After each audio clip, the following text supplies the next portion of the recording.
Hey folks, welcome to the 30 Days to Learn Adobe After Effects course. My name is Vincent Nguyen, and today in this quick lesson we're going to be talking about effects, how to apply and control them, and how effects are rendered. Now effects are very important in After Effects, hence the name After Effects, so it's a very good idea to have a brief understanding on how effects work within the application. So here I have a simple composition set up here, and I just have a background solid layer and a text layer. Now, to apply an effect, there are many ways to do it. There's actually three easy ones. And the first way is to go and select your layer and go to the effects up here. And you can apply a myriad of effects this way by simply just selecting an effect you want to use. A second way is to actually right click on the layer here and then go to effects. And then you can select effects this way. Now, probably the easiest way and the way that I recommend is to actually use the effects and presets panel right here. This is very, very convenient. And the number one reason why it's so convenient is because that you have the search bar right here. So if, for example, if you know the effect that you want to apply, rather than searching through all the different categories, you can simply type in the word glow, for example, and then apply the glow effect very easily and very efficiently. Of course, you have the option to browse the categories again, similar to the effects tab up there. So pretty cool here. So without me talking, let's go ahead and apply an effect. So I'm going to go ahead and apply the CC light burst effect.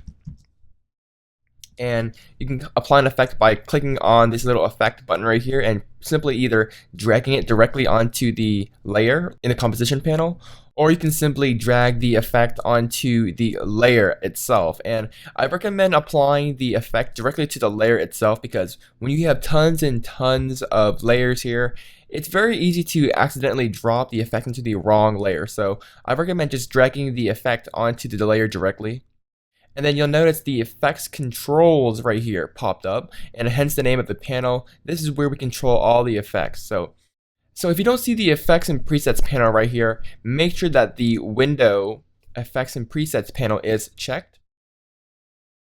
So now that we have that done, now that we applied an effect, you can see that the effect takes place here in the composition panel. You can see that the effect is applied to the effects text layer. Now, very similar to the eyeball switch for the layer, which hides the layer, you can also hide an effect or temporarily disable the effect by clicking on this FX button right here. And when you do that, it's going to temporarily hide the effect. So we can turn it back on here, and it's going to reapply the effect. And here you have a lot of parameters to play around with. On the left side here, you have the stopwatch, which we'll be talking about a little bit later in lesson 8, where we're going to be talking about keyframes and animation. And then next to that, we have the title or the parameter name, for example, the intensity of the effect or the intensity of the CC light burst. And on the right side, we have additional parameters here, which we can actually edit and change. So for example, maybe the ray length is not long enough for you, and it's currently set to 50. We can actually increase the value here by either clicking on it and changing the number manually, maybe to 100. Or you can simply hover your cursor over the parameter here, and then you can simply just drag, and it's going to change and apply the effect as such. So that's pretty much how you apply an effect, and that's how you control the effect and edit the parameters of the effect. Now, another good practice to understand is the rendering order of effects. And similar to layers, whatever is on top gets rendered first, and whatever's on the bottom gets rendered last. So for an example here, I had the CC light burst effect. I'm going to apply one more effect to the text layer. I'm going to apply a CC lens. And again, we can either drag the CC lens effect onto the actual layer itself in the composition panel right here, or we can simply drag the effect onto the actual layer itself, or we can drag it into the effects controls for the layer.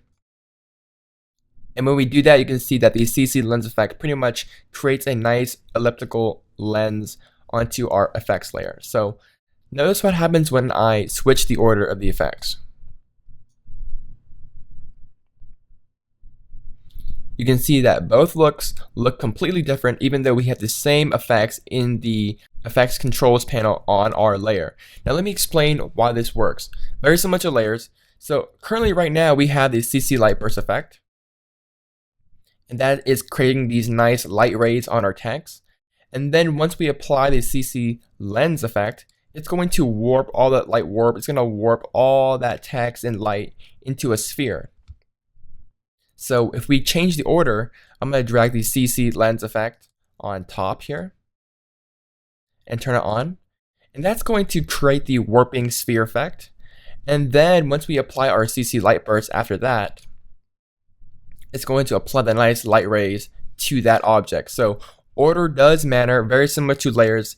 So whatever is on top is going to get rendered first, and then anything after that's going to render after that. So it's a very simultaneous, very easy concept to grasp, but I just want you to know the order in which effects are rendered, very similar to layers. So this has just been a really quick tutorial on how to apply effects, how to control them, and how they are rendered within After Effects. In the next lesson, we're going to be talking about presets and how they differ from effects. So that's pretty much it for this tutorial, guys. If you guys have any further questions, don't hesitate to leave them in the forums down below, and I'll see you guys in the next lesson. Bye, guys.